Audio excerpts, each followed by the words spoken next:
Hi, I'm Eric Archibald, and I'm just going to show a couple innovative ways that you could use Google Earth in a presentation. So one of the first things that I did, and it's pretty straightforward, is basically just adding all your PowerPoint slides into Google Earth. Although a lot of the information you might want to share is geographic, some of it's not going to be. And for those things, why not just put your slides into PowerPoint? Or your PowerPoint slides into Google Earth. It's really not that hard.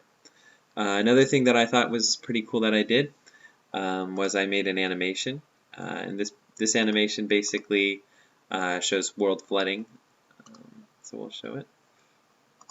A little tour that shows it, and basically it's just showing all of the flood events across the world over a period of time. So all of these things I'll write on my blog about how to do them, or you could bother me about it, and I'd be more than happy to tell you.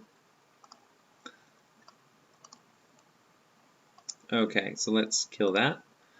So that was a world flood tour. Another thing, is just in Google Earth, make it so that when you click on folders, when you click on things, that it takes it to where you want it to go. And then what you could do is you could use a tour like this one, and basically this tour is just taking you through the mountains of Japan, and then we could put up little words to make the tour more interesting. Right, and then we can make it so at the end of the tour we end up going somewhere, and then we can put pictures in. So this is just a picture I found in Panoramio. You could also put pictures that you've produced. You could put in pictures that you have in Picasa or other ways.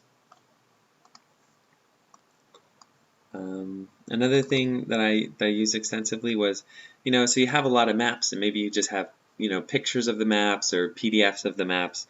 How could you actually get those maps into Google Earth? Well, you can quite successfully. I'll also explain this on the blog.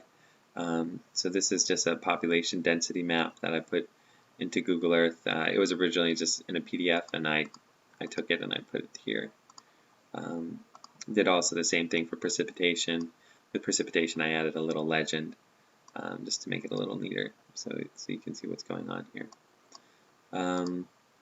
So I'll show you the other example I did was another thing that you can do is, I'll zoom into them, is you can put down pictures with your own custom logos.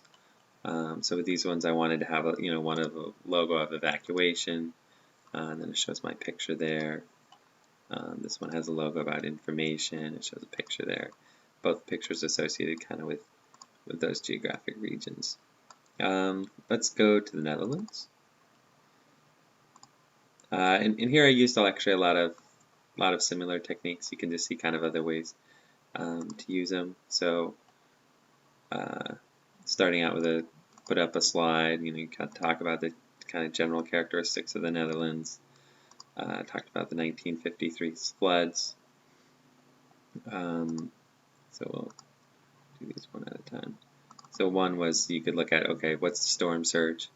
And you can see, this is also just something I found in a PDF, and I got it into Google Earth. So you see the surge and the legend there. I made that in a folder so I could open it up at the same time. Made it so when I clicked on the folder, it takes me to the right place. Then I made another one that's more zoomed in, showing what was the effect of flooding.